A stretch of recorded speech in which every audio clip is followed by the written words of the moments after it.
Oi, tudo bem? Esse é o BTC Money, seu programa de finanças pessoais, economia e investimentos da BTC.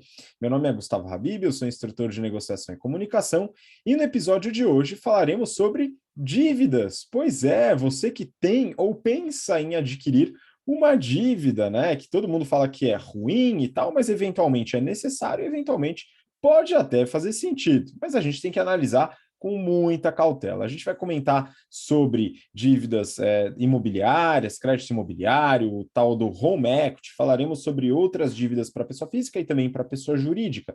E o que fazer com essas dívidas nesse momento de crise e juros altos que a gente passa no momento em que gravamos esse episódio aqui no Brasil de Selic a 13,25 e subindo, hein, pessoal? Bom, junto com a gente aqui, estamos com o Rafael Lopes, nosso instrutor de renda fixa, risco e performance do nosso curso General Finance Program, que está com inscrições abertas para você que quer se aprofundar no mercado financeiro. Na verdade, Rafa, fala aí, bom dia. Fala pessoal, como é que vocês estão? Vamos lá, mais um BT Semana. É isso aí, a gente está com inscrições abertas para todos os cursos no segundo semestre. Próximo é o de opções, que começa agora no dia 23 de julho, depois em agosto a gente tem o General Finance, depois em setembro o Value Investing. Então tá bombando, tem opção para todos os gostos. A gente espera vocês lá. Bora lá, mais um BT Semana aí, pessoal. Muito bom, e o Rafa está com um frio, né? Parece que ele está na Suíça, viu, pessoal? Mas ele está no Brasil mesmo, viu? Mas parece que o negócio está complicado ali na casa dele, mas ele vai se esquentando ao longo do episódio. E, enquanto isso, já temos aqui bem aquecido, no conforto do seu aquecedor, dentro da sua varanda gourmet, Marco Barros, instrutor de investimentos do General Business Program, nosso curso de negócios. Fala, Marquinho. É isso aí, mestre Habib, salve mestre Rafa, sempre uma honra, um prazer estar aqui nesse meio de semana com vocês, nesse episódio de número 123, 123. Vamos que vamos, Habib. Pois é, vamos lá. E para você que está interessado em investir uma parte do seu dinheiro, mas nesse ambiente de incerteza, né, não sabe muito bem o que fazer, né, as ações estão tudo caindo, você sabe como é que está essa desgraça, mas é muito importante, isso aqui é recomendado por praticamente todos os profissionais de investimentos, consultores, agentes. A ideia é de você deixar uma parte do seu patrimônio, qual parte, né? Isso vai variar muito, né? Dependendo do seu perfil de investimento, por isso que é importante você ter alguém dedicado à sua carteira, tá? Mas é muito importante ter uma parte em dólar, uma parte de investimentos no exterior, porque a gente é muito pego, né, no nosso viés geográfico de estar aqui no Brasil e sempre investir aqui no Brasil, mas é importante a gente ter alguma exposição em outros países. Os Estados Unidos, é claro, acaba sendo nossa principal via, não a única, mas a nossa principal. E a Nomad, a parceira da BTC, é a primeira empresa no Brasil a permitir conta em dólar para você usar para utilizar gastos no cartão de débito sem pagar as taxas exorbitantes de OF, e você pode usar, e eu já usei esse cartão lá fora, é muito, muito bom, vale muito a pena mesmo, né? Com taxas de câmbio sem aqueles spreads malucos, né? Uma taxinha bastante justa, possivelmente a mais competitiva do mercado, e a possibilidade de você investir tanto em renda fixa, como renda variável, como carteiras preparadas no exterior. E para você que está afim de entrar nessa e quer contar com a Nomad, ter a segurança da Nomad para investir lá fora, você tem um presentão da BTC, que são $10 de cashback, caso você abra sua conta em até 15 dias, faça a primeira remessa, aí você ganha $10, é $10 a mais na sua conta lá na Nomad. Só utilizar o cupom BTC10 na hora da inscrição, e aí quando você fizer sua remessa em até 15 dias, hein, pessoal, você consegue o seu cashback. Beleza? Aproveita e o link está aqui na descrição. Outra coisa, tanto para os cursos de finanças, o General Finance Program, curso de opções, curso de Value Investing e também o curso de business, as inscrições estão abertas também no nosso site, o link também está aqui na descrição. Dá uma olhadinha lá se você quiser se desenvolver com a gente, está super mega convidada ou convidado. Agora vamos para o episódio de hoje, pessoal. É o seguinte, a gente já, nos episódios anteriores, falamos muito sobre modalidades de investimento, falamos muito sobre o mercado, sobre taxas de juros. Então, só para contextualizar, estamos num momento em que a nossa inflação está batendo ali em 12% ao ano, 11 alguma coisa, depois vocês podem até me corrigir, mas pelo que eu vi era alguma coisa nesse sentido. E tá caindo um pouquinho, né, pelo que a gente viu no último IPCA 15, mas ainda está bastante alta. E a nossa taxa básica de juros, né, ou a meta Selic, está em 13,25%, o que é bastante alto. Tá lembrando lá os idos de 2016, hein, Marquinhos? Onde a gente estava com 14,25. Quem sabe a gente chega, né? Quem sabe a gente bate a meta, não é verdade? Então, a gente está num ambiente de taxas de juros bastante elevadas.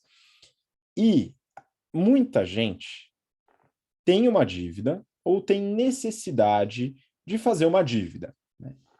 Na verdade, eu e a minha digníssima aqui em casa temos uma dívida, viu, Marquinhos? Assim como você também, uma dívida imobiliária, um crédito imobiliário. Então, esse é o primeiro ponto aqui que eu acho que vale a pena a gente falar. Quando a gente tem um crédito imobiliário, a gente tem um valor, né, para aquisição de um imóvel e a gente paga juros em relação a isso. Marquinho, a taxa de juros do meu crédito imobiliário aqui é em torno de 7,5%. Aí eu faço a pergunta para você. Pois é, eu peguei numa época muito boa. Será que eu devo guardar dinheiro e quitar essa dívida? Será que eu devo usar esse dinheiro para outra coisa? Como é que a gente faz essa análise? Ó, excelente pergunta, Habib. Antes de responder ela, eu vou falar o seguinte: toda dívida a gente tem que tomar muito cuidado, né? Porque por mais que uma dívida de 7% ao ano, né, é, dado as proporções da mansão que você vive, né, todo ano você deve 7% a mais do custo que você financiou da sua mansão para o banco, né? Então toda dívida tem que tomar cuidado. E aí vem o segundo ponto. Pô, Marquinhos, eu tenho dinheiro para quitar. No cenário atual, valeria a pena eu quitar essa dívida ou investir esse dinheiro em outro lugar? Aí é uma outra história, viu, Habib? Você já tem o dinheiro. Tá? Se você não tem o dinheiro, muito cuidado com qualquer tipo de dívida, né? Porque todo ano ela fica mais cara, todo ano você tem que pagar esse custo, né, dos juros para o banco. Perfeito. Se você, então, tem o dinheiro para quitar a dívida ou parte da dívida, e está pensando, pô, mas o que eu faço? Vou lá, quito minha dívida lá de 7% ao ano, ou eu invisto? Nesse caso, Habib, no cenário atual, que a gente tem uma taxa básica de juros lá, quase bater na meta dos 14%, eu diria que se você tiver o dinheiro, eu, pessoalmente, se fosse o meu caso, eu não quitaria a dívida do imóvel, eu investiria. Por quê? Enquanto o meu custo da dívida vai subir 7% ao ano, o meu investimento ele vai capitalizar, ou seja, ele vai aumentar em 14% ao ano. Ou seja, definitivamente nesse cenário não vale a pena pagar a dívida. Vale a pena você deixar o dinheiro investido e você consegue pagar a dívida e ainda lucrar ainda mais e aí conseguir viajar no final do ano, enfim, né? Você consegue um a mais, é óbvio, né, Habib? E isso é para quem teve sorte ou planejamento de pegar uma dívida e travar ela lá no passado, né? Aqui a gente está falando com financiamento imobiliário, uma taxa pré-fixada. Ela é de 7% ao ano, 7 e poucos por cento ao ano. E é isso. No caso do meu financiamento imobiliário, e eu acho que o seu também, Habib, além dessa taxa pré-fixada, eles ainda colocam uma variante nela, que é uma tal de TR, ou taxa referencial, que foi zero durante um período muito grande de tempo e que agora deixou de ser zero. Essa taxa, Habib, hoje está em torno de 1% ao ano. Ou seja, se você tem uma taxa pré-fixada de 7 mais 1% ao ano dessa taxa que é arbitrada 8% ao ano, ainda assim vale a pena você não pagar a dívida e investir a 14% ao ano. Mas a gente tem que ficar muito de olho, porque nada impede que essa tal da TR ela vá para 7. E aí você vai ter a seguinte decisão. Pô, eu tenho uma dívida que vai estar 14% ao ano e um investimento que vai dar 14% ao ano. Aí, nesse caso, elas por elas, eu preferiria pagar a dívida. Né? Eu sou uma pessoa que fico muito preocupado com dívida, né? Simplesmente porque qualquer imprevisto no meio do caminho você pode acabar falindo. Né? Então, tá aí sua resposta, Habib. Cenário atual, não quitaria a dívida, deixaria isso daí tudo investido. Excelente, tá? Eu acho que no cenário eu faria a mesma coisa que você, mas tem dois contrapontos aqui que eu queria colocar. O primeiro, que é a dor mental do boleto, tá? Então, o Marquinho falou do aspecto financeiro, do diferencial de juros entre a dívida e o eventual investimento. Porém, tem muita gente que se incomoda com aquele boleto mensal, tal, e aquilo dói no coração, né? Enfim, se incomoda muito. E, eventualmente, vai preferir, mesmo que se investisse e tivesse uma renda mais alta, vai preferir lidar com aquela dívida, né, quitar, se tiver o dinheiro para isso. E um outro ponto que é muito importante, hein? No caso de crédito imobiliário, se você se embananar na sua dívida, vamos supor que você já pagou metade do seu imóvel, sei lá, pagou 90% do imóvel, e aí você não está pagando mais. O banco, ele é dono do seu imóvel, e ele pode pegar esse imóvel e depois vender para poder garantir aquela dívida que ele te forneceu. Então tem que tomar muito cuidado, né, Marquinhos? Mais um ponto, Habib, que tem que tomar muito cuidado, quando a gente paga o boleto lá para o banco, né, aquela dor de pagar o boleto, você tem um custo da dívida, mas tem outros custos lá embutidos, né? Então você tem um custo da administração, tem um custo até do seguro, né, prestamista que existe lá dentro. Então, sempre quando for considerar isso, tem que considerar todos os custos envolvidos. Às vezes, se o saldo for muito pequenininho, esses custos até elevam o valor efetivo da taxa, né, de 7 para 8, 9, 10, e aí vai tornando mais fácil a sua decisão ali no meio do caminho, Habib. Excelente ponto. Exato, boa. E aí, Rafa, é o seguinte, aqui a gente falou de crédito imobiliário, mas tem várias outras modalidades de crédito para pessoa física. A gente tem o crédito consignado, que tem a garantia ali do salário, né, do profissional. A gente tem créditos sem garantia, de certa forma. A gente tem cheque especial, tem o cartão de crédito. O cartão de crédito, para você que está ouvindo a gente, acha que ele não é dívida, é dívida sim, viu, pessoal? Ele pode não ter juros ali no primeiro mês, mas experimenta não pagar a fatura do cartão para você ver o que acontece. Estou brincando, não experimenta não, que não é uma experiência muito boa, tá? Porém, Rafa, vamos lá, a pessoa ainda não tem uma dívida. O que ela deve analisar, na sua visão, na hora de avaliar se ela deve ou não entrar numa dívida num momento como hoje, hein? A dívida sempre tem dois aspectos principais que devem ser avaliados. O primeiro deles, obviamente, é o próprio custo dessa dívida. Então, qual o nível de juros que serão pagos? E o segundo aspecto é a qualidade do ativo que vai ser fruto desse investimento. Ou seja, para que eu vou usar o dinheiro que eu estou levantando com a dívida? É para comprar um imóvel, é para comprar um carro, é para, sei lá, despesas do dia a dia, é uma dívida para fazer uma construção. Então, tudo isso tem que ser levado em consideração, né? Quando a gente vai para o universo da pessoa física, a motivação, às vezes, não é puramente financeira, você pode ter uma motivação de utilidade também, né? O que aí deixa um pouquinho de lado o aspecto do, nossa, vou ganhar dinheiro com essa alocação de capital, né, com essa dívida que eu estou levantando ou não. Então, deixa isso um pouco de lado e vai mais para o lado da utilidade. Por exemplo, nossa, eu preciso muito de um carro para levar os meus filhos para a escola. Nossa, eu preciso muito fazer uma reforma na minha casa porque está com uma goteira faz 5 anos e não aguento mais, está dando infiltração em tudo, está quebrando tudo. Então, a gente precisa, né, levantar dinheiro com financiamento, se não tem, para fazer uma pequena reforma na casa. Então, muitas vezes a dívida tem esses outros aspectos também, né? Mas, do ponto de vista puramente financeiro, a regrinha é essa que eu comentei. Você tem que olhar para a qualidade do ativo que você está fazendo o investimento, né? De uma maneira geral, com exceção do investimento imobiliário, as outras categorias, vamos dizer assim, de financiamento na pessoa física, né, são bastante ruins, assim, eu poderia dizer, né? São bastante consumidoras de patrimônio, né? Se a gente pode usar esse termo. Porque quando você faz um financiamento imobiliário, dependendo da fase, né, que você faz esse financiamento, e se você, obviamente, tiver capacidade de fazer boas escolhas do imóvel, você vai se beneficiar por conta da valorização do imóvel, né? Mas financiamentos como, por exemplo, o financiamento de outros bens duráveis, né, automóveis, etc., são financiamentos que, em geral, o ativo sempre tem uma qualidade de perda de valor ao longo do tempo, né? Ou seja, ele deprecia, sem falar em vários outros custos que podem estar envolvidos, como manutenção, etc. e tal. Então, você acaba juntando o custo da dívida com um ativo que só vai perder valor ao longo do tempo. Então, se transforma realmente num luxo, mas luxo você não paga com dívida, né? Luxo você tem que ter dinheiro, senão é melhor andar de metrô, andar de Uber, se der, ou a pé, ou de ônibus, ou como for, ou de bicicleta, mas não faz a compra do carro, né? Da mesma maneira, aqueles que às vezes não conseguem controlar muitos hábitos de consumo e acabam parcelando fatura de cartão de crédito, aqueles que é muito comum, né?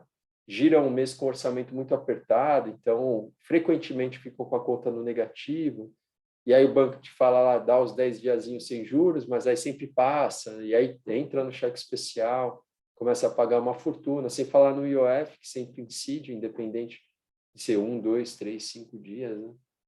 Então tem esse lado também, o cheque especial é bem fácil, que dá para controlar diminuindo o limite, mas é bastante comum isso. Portanto, de uma maneira geral, na pessoa física, a dívida, tirando a dívida do financiamento imobiliário, normalmente não é uma coisa muito recomendável, não. Exato. Pode ser muitas vezes necessário, né? O ponto que o Rafa colocou é muito importante. Se você analisa que é um desejo ou um item de luxo, né, vale a pena você repensar em algumas coisas. Por outro lado, pode ser uma necessidade. A pessoa precisa de uma geladeira. Em geral, a gente pensa em uma geladeira como sendo item de necessidade. E a pessoa não tem grana, ela precisa recorrer a um crédito consignado, um cheque especial, ou eventualmente no cartão de crédito. Aí qual que é a análise? A análise tenta pegar o menor custo possível. Se você consegue arcar no cartão de crédito sem parcelar a fatura, sem entrar no rotativo, ou pior, sem abrir mão de pagar a fatura do cartão, né, pagar tudo em dia, beleza, porque a fatura do cartão de crédito paga em dia não tem juros, tá? Claro que a gente acaba, quando existe a possibilidade de pagar em 12 vezes sem juros, o juro já existe, viu? O pessoal tá lá embutido, mas você não paga um adicional em relação a isso.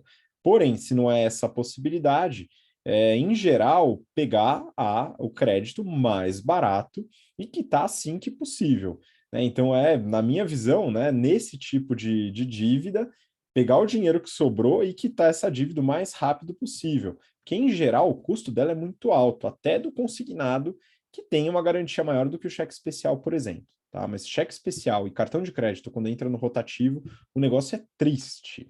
Agora tem uma outra linha de dívida para pessoa física, viu, Marquinhos? Outro dia a gerente do banco me ligou, né? Sim, ainda tem o gerente que liga, viu, pessoal? É legal, eu gosto desse contato, viu? O telefone é uma coisa que é bom às vezes, viu, pessoal? E ela me ligou e falou: Gustavo, temos a possibilidade aqui de trabalhar com o home equity. Home equity. E ela falou lá da taxa de juros de 17, 18% ao ano. Eu falei, que raios é esse? Marquinhos, me ajuda. Que é isso aí, cara? Olha, baratinho, hein, Habib? 18%, dá até para pegar para ir viajar, hein, Rafa? Ó, pegar uma dívida para das viagens. Legal. O que é o home equity, né, Habib?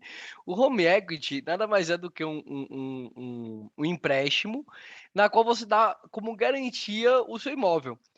Ele é tipo financiamento imobiliário, né? Mas aqui a gente chama o produto financiamento imobiliário quando você está comprando o imóvel inicialmente, né? E aí você vai lá, não tem o dinheiro todo para comprar o imóvel, você pega o financiamento imobiliário, na qual o banco, a empresa, ela dá, né? Quita à vista o imóvel e você fica pagando para esse banco, né? Esse financiamento imobiliário. O caso do home equity é quando o imóvel já é seu.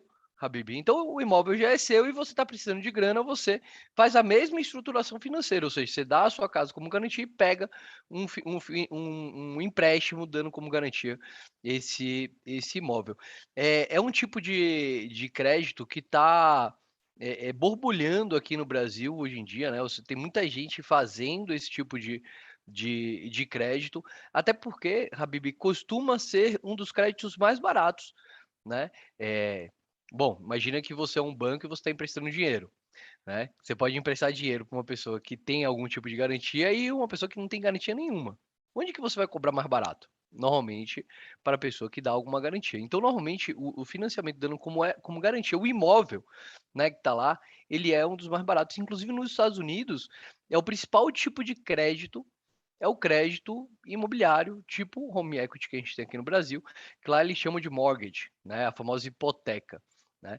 Mas, cá entre nós, Habib, 18% está longe de ser barato e está longe de ajustar a realidade de uma garantia real como um imóvel, não é isso? Ah, eu acho que tá meio salgado, viu? Seria meio complicado aí, apesar de estar mais barato do que as outras modalidades, mas dada a garantia, eu acho que tá meio salgado, viu, pessoal? Vamos trabalhar aí essa taxa do Home Equity aí, deixar um pouco mais amena, porque não faz nenhum sentido ter esse spread tão alto, viu? Talvez seja falta de concorrência, talvez seja, enfim, não sei. A gente tem que analisar esse mercado com mais detalhe. Mas aí, pessoal, além dessas possibilidades, é o seguinte: uma outra pequena história aqui, um preâmbulo, né? Nas aulas de marketing do General Business Program, quando eu dou as aulas lá, a gente na última aula faz um modelo de negócio. A gente trabalha inovação, trabalha design thinking, algumas coisas, e a gente desenha modelos de negócio em aula. E tem muitos alunos, viu, Rafa, Marquinho, que ficam animados de pegar aquele modelo criado em aula e implementar. Então, muitas vezes é um modelo para resolver um problema do setor de alimentação, em saúde mental, de mobilidade e tal, enfim, a gente trabalha alguma coisa nesse sentido e muita gente fica afim de desenvolver. E para você abrir uma empresa, em geral, você precisa de algum capital, mais ou menos, dependendo do modelo de negócio, mas você vai precisar de um dinheiro. E, em geral, não vai dispor desse dinheiro. Então, você vai precisar pegar um crédito para sua pessoa jurídica recém-nascida, né? Ou até já andando, né? Mas vai precisar pegar esse crédito. O Rafa, conta para a gente um pouco quais são as modalidades aí de dívida que uma empresa pode captar, né? Enfim, eu não sei se você tem também alguma noção aí do custo dessas dívidas, né? Mas como que uma empresa pode se financiar aí no começo das suas atividades, quando ela não tem capital próprio? Tem vários, né? Vários produtos bancários orientados para ou construídos para a empresa que normalmente se dividem em duas grandes categorias, vamos dizer assim, né? Por um lado, você tem todos os produtos ligados à gestão de capital de giro, que é mais aquele dia a dia, que é mais aquele crédito que a empresa precisa para girar o ciclo mesmo, né? E você tem os produtos de crédito que são orientados a projetos, esses mais voltados para o longo prazo. Então, normalmente são aí dívidas com um horizonte um pouquinho mais longo, né? Que, nesse caso, as empresas ou recorrem a bancos ou recorrem a mercado de capitais via emissão de uma debênture, por exemplo. Então, mais no curto prazo, você tem produtos como o próprio capital de giro, leva esse nome, você tem conta garantida, aí você tem alguns produtos também orientados para atividades de importação e exportação, né? O pré-pagamento e exportação, o ACC, ACE, entre outros, né? Aí você tem algumas linhas específicas também, que às vezes o banco oferece, como alguns créditos voltados para o setor agropecuário. Então, basicamente, assim, de forma bem resumida, seriam esses, né?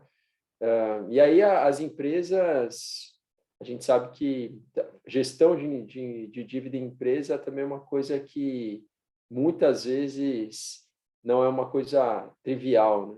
A gente estava falando aqui da pessoa física a gente pode ser levado a imaginar que na gestão empresarial existe um nível de profissionalismo maior, mas na verdade muita gente acaba cometendo, né? Muitos gestores acabam cometendo uma série de equívocos na hora de lidar ou de se relacionar com as dívidas, na hora de entender como utilizá-las da melhor maneira, e isso leva a uma série de prejuízos para o negócio.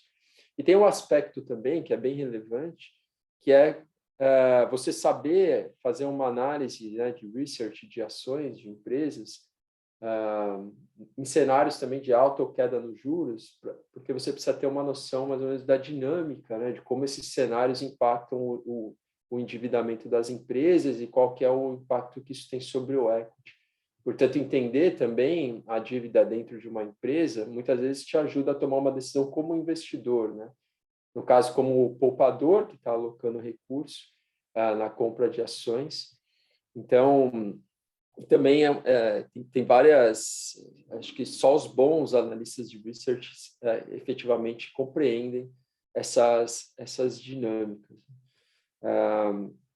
Então, é bem importante, é bem relevante, não só para quem está diretamente envolvido no dia a dia da tomada de decisão dentro de uma empresa, né, de tomar dívidas ou não, mas para quem está também avaliando possibilidades de investimento é bem importante. Só fazendo um gancho aqui, aproveitando, a gente fala muito sobre isso no SFP, a gente ensina, né, que é o Strategy and Finance Program, a gente ensina também dentro do GBP, as disciplinas de finanças corporativas.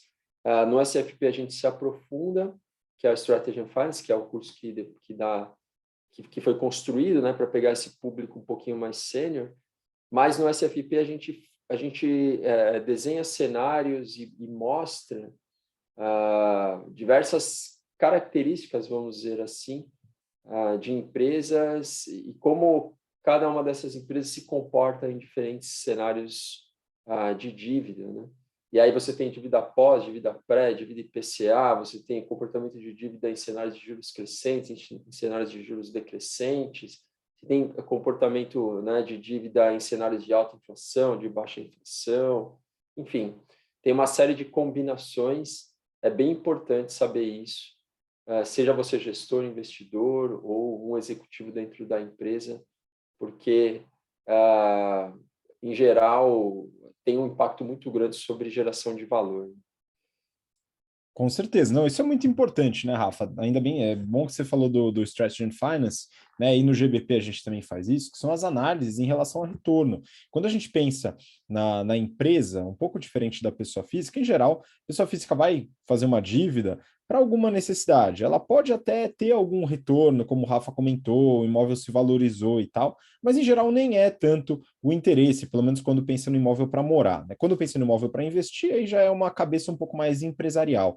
Agora, na empresa, a gente precisa ter essa visão, porque muitas vezes, mesmo a dívida sendo um pouco mais cara, e a gente analisa isso no BTC Journal, no outro programa, a gente muitas vezes pega perfil de dívida de empresas com capital aberto, e são dívidas caras, são dívidas de CDI mais 3, 4, 5, 6%. Né? E você fala, poxa, mas isso é muito mais alto do que a taxa Selic, etc. Pois é, mas a expectativa de retorno com o implemento daquele capital é maior do que isso, e aí acaba tendo esse retorno positivo, é muito importante. E aumenta ainda mais, viu, Marquinho? Se você conseguir uma dívida mais barata ainda, né? Outro dia também estava dando uma olhada, né, em custo de dívida do Finame, que é o financiamento do BNDES para máquinas, né? Então tem lá o sítiozinho, produção de queijo. Eu falei, vamos dar uma olhada, ver se tem alguma máquina, né? Algum tratorzinho, alguma coisa que facilite aqui a produção. E ali a dívida pode ser muito mais barata e vale muito a pena. Enfim, mas aí já é uma outra seara. Agora, para finalizar, Marquinhos, é o seguinte: falando ainda em pessoa jurídica, tem uma dívida, que é uma dívida, tá? Vocês podem até me corrigir se não for considerada dívida tecnicamente, mas para mim tem cara de dívida, cheiro de dívida, mas não parece, tá? Ela passa por outra coisa, que é a antecipação de recebíveis, tá? Então, é o seguinte, você que está abrindo um negócio, que está com alguma empresa, né, com certeza vai ter alguém enchendo o seu saco falando, olha, você que vendeu a prazo, né, que vendeu no cartão de crédito, tal, quer o seu dinheiro amanhã?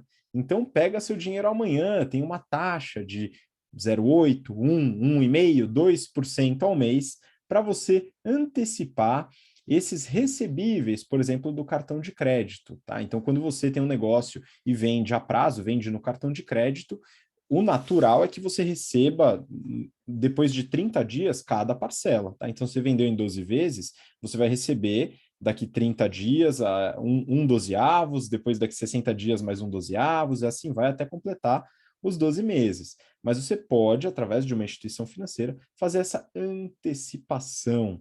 E aí, Marquinho, vamos lá, como é que a gente pode analisar isso do ponto de vista do empreendedor, da empreendedora, né, em relação à antecipação de recebíveis? Fica mais ou menos na mesma análise? A gente tem que ver quanto que vai custar para antecipar? Como é que você vê isso? Pô, com certeza, Habib. Um fato é, toda dívida tem o seu custo, inclusive esse tipo de procedimento financeiro, né, de antecipação, que é bem comum. Agora, o que a gente precisa fazer numa empresa é entender realmente se precisa, né, se essa dívida, qual o custo dela, se ela é viável para a empresa. E quando a empresa realmente precisa, tem que buscar a solução mais barata possível. E normalmente a solução mais barata é essa antecipação dos recebíveis, né? Então, o cliente compra, né, em 12 vezes, não tem segredo, a loja vai receber em 12 vezes, né? E é o primeiro pagamento só daqui a 28 dias lá, quando a gente pagar a primeira parcela lá do cartão de crédito. Só que, eventualmente, a empresa comprou um produto hoje, te vendeu e vai receber em 12 vezes, isso daí acaba quebrando o fluxo de caixa delas. Uma das principais soluções para a empresa ter caixa é justamente essa antecipação de recebível. Uma curiosidade, tá, Habib? Essa antecipação de recebível é a o único produto do mercado financeiro que eu conheço que não funciona com juros compostos, né? Quando ele coloca lá 2% ao mês, é juros simples, é 12 meses vezes 2%, lá 24% que ele tira quando ele te entrega o dinheiro hoje, em vez de te entregar daqui a 12 meses. Mas, pessoal, você acaba perdendo 24% do seu recebível. Então tem que ser tomado muito cuidado antes de fazer essas antecipações. Conheço empresas que trabalhavam 100% antecipados. Então vendia, não importa em quantas vezes eles iam antecipar tudo, mas perde-se grande parte desse recebimento em troca de ter fluxo de caixa na atualidade. Ele é dívida? Bah, não sei que é dívida, né? Porque você paga isso com o seu recebível futuro, né? Então, uma dívida pagável automaticamente lá, mas que tem preço de dívida. É uma solução financeiramente muito cara, mas muito mais barato, por exemplo, do que a solução de capital de giro, na qual um banco ele te empresta sem nenhum tipo de garantia, e aí os juros vai para muito mais do que 2% ao mês, né, Habib? E aí a grande resposta vai ser assim, depende da empresa. Se eu tivesse uma empresa, eu ia fugir de qualquer tipo de dívida. Mas, às vezes, a gente precisa de dívida, às vezes a dívida é mais barata do que nossa taxa de retorno, e aí, financeiramente, a gente vai aprender que vale a pena pegar a dívida se a dívida for mais barata, cuidando com o risco que essa dívida pode ficar mais cara. Então, você comentou, né, Rabi? Um monte de empresa pegando empréstimo a CDI mais 6%. Pô, na época que o CDI estava 2%, tranquilo, né? Agora com CDI a 14, é mais. Agora com CDI 14, então esquece, né? A dívida está extremamente cara, né? Então tem que sempre tomar cuidado com o fluxo de dívida. Mas tá aí é uma das opções que a empresa tem. Muito bom, pensando aqui, se o CDI fosse para 80%, por exemplo, o CDI mais 6 ia ser bem tranquilo também, né, comparativamente. Olha que maravilha, né? Espero que a gente não chegue lá, viu? Rafa, em relação a essa parte do capital de giro da empresa, né, em relação à antecipação de recebíveis, você também vê dessa maneira? É uma forma interessante de fugir de uma eventual dívida mais cara para o empreendedor, para a empreendedora? A antecipação de recebíveis, em geral, tem um custo que pode ser alto também, depende muito do seu relacionamento, normalmente com o adquirente, né? Muitas vezes a antecipação de recebíveis é feita com um parcelamento que você tem para receber das vendas que foram feitas no cartão de crédito. Então, sempre tem que avaliar essa possibilidade. Em geral, é um pouco mais simples também, porque aquele recebível está lá, você consegue antecipar muito facilmente, né? Simplesmente apertando um botão ou ligando lá no adquirente. Então, nesse sentido, é um trâmite um pouco mais simples do que levantar o recurso com o banco, né? Além do que, é também sempre uma fonte alternativa de financiamento. Então, você pode recorrer a diferentes alternativas. Essa antecipação é uma delas, então, para não queimar cartucho com o banco, para você não precisar recorrer a uma linha, né, de financiamento com o banco de mais curto prazo, deixa essa guardadinha, deixa na manga, e aí você faz a antecipação de recebíveis enquanto você tiver, né? Porque a empresa que faz a antecipação de recebíveis, ela pode fazer porque ela precisa do caixa para a efetivação de uma estratégia comercial, mas normalmente é porque ela não tem caixa próprio, né, para aguentar vendas parceladas por prazos mais longos. Então, isso acaba sempre onerando mais do que o simples custo de oportunidade daquele capital, né? E hoje realmente é bem caro para a empresa esticar muito parcelamento. Então, empresas que dependem, né, de um modelo de negócio em que ela tem que parcelar, ou ela aumenta preço para compensar uma parte desse custo, ou realmente ela vai ter problemas, né? Vai também acabar prejudicando bastante o acionista, ou seja, você vai corroer muito valor em todo o custo desse capital, né, que você está utilizando para financiar o seu cliente, em detrimento do acionista, sempre assim. Então, depende muito da situação, é uma alternativa, né, como eu mencionei, mas normalmente é caro, é bem caro também, normalmente é bem alto o custo da antecipação de recebíveis. Por isso que é fundamental para você que tem uma empresa, que vai abrir uma empresa, dominar o conceito de ciclo de conversão de caixa, viu? Se você nunca ouviu falar sobre isso, link na descrição aqui para se inscrever nos cursos da BTC, porque é fundamental, viu, pessoal?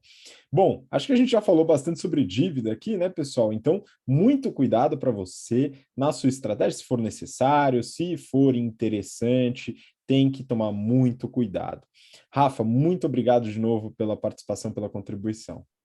Valeu, pessoal. Foi ótimo, um grande abraço e até o próximo BTC Money. Valeu, e Marquinho, de novo, muito obrigado. Muito obrigado você que assistiu, ouviu a gente até aqui. Para finalizar, mas Habib, só trazer uns números aqui, né? Números nunca são demais. Tem uma pesquisa da Confederação Nacional do Comércio de Bens, Serviços e Turismo, a CNC. Eles fazem uma pesquisa sobre endividamento e inadimplência do consumidor. Olha que legal, Habib. Que legal não, né? Mas olha que interessante, né? Eles pesquisam, né? O núcleo de pesquisa deles são em famílias, tá? Então, eles pegam as famílias e veem quais famílias têm algum tipo de dívida. E a última pesquisa que a gente tem aqui é de janeiro de 2022. A gente tem que, em janeiro de 2022, a Bibi, 76,1% das famílias tem algum tipo de dívida. Eu e você estamos dentro dessa, porque a gente tem a dívida aqui imobiliária, né? Não o Rafa compra tudo à vista, né? 76% das famílias têm algum tipo de dívida. Dessas, 26%, ou seja, um quarto das famílias do Brasil, tem dívidas atrasadas ou contras em atraso. Um quarto da população brasileira tem dívidas atrasadas. E 10% das famílias, Habib, afirmam que não tem como pagar as dívidas que tem. Tá? Então, uma coisa muito complicada, a gente tem que prestar bastante atenção, né? A gente fala, por exemplo, antecipação de recebíveis é caro, mas, pô, eventualmente você tem uma dívida muito maior e é aquilo que sai, né? Aquilo que dá certo, né? Quando você tem uma dívida, a primeira coisa que você tem que buscar é, tipo, ou quitar a dívida ou fazer com que ela fique bem mais barata, né? E aí, ir quitando ela aos pouquinhos, é um trabalho que normalmente não é de uma hora para outra. Só que dessas famílias, Rabi, 76% das famílias, eles pesquisam por tipo de dívida que eles têm. 87% das famílias endividadas têm dívida em cartão de crédito, que é aquela dívida normal, né? Você pagou no cartão de crédito, vai pagar lá daqui a 1, 2, 3 meses. 20% dívida em carnê de loja, Rabi, que é muito utilizado, né? Você compra e vai lá, paga todo mês um carnê. Financiamento de carro, 12% das famílias. Crédito pessoal, 9,3% das famílias. E financiamento da casa, Habib, que entra aí você, 9,6% das famílias que têm dívida são de financiamento de casa. Ou seja, a gente vê aí que não necessariamente essas dívidas estão muito bem planejadas. E aí, finalizo minha participação. É isso, até o próximo BTC Money. Tudo de bom. Vamos que vamos. Muito bom, mestre, obrigado. Só para finalizar, quando a gente fala de antecipação de recebíveis, né, apesar de ter os juros, em geral, não é necessariamente uma dívida, porque não tem algo, né, que você consiga colocar em garantia, tal, é na verdade mesmo um benefício aí que você pode ter com algum custo, né, pessoal? É algo que você compra dentro da sua empresa, mas é isso, a gente tem várias possibilidades, tanto na pessoa física como na pessoa jurídica, para conseguir lidar com algumas necessidades. O cuidado, ele é fundamental, e o Marquinhos trouxe uns dados aí mostrando como isso é importante, tá, pessoal? E como muita gente se embanana por incapacidade de pagamento, né, infelizmente, e também por incapacidade de planejamento ou falta de planejamento em alguns casos. Então a gente tem que tomar esse cuidado. Muito obrigado, você que acompanha a gente até agora, e nos vemos então na próxima semana aqui no BTC Money. Um grande abraço, até lá. Tchau, tchau.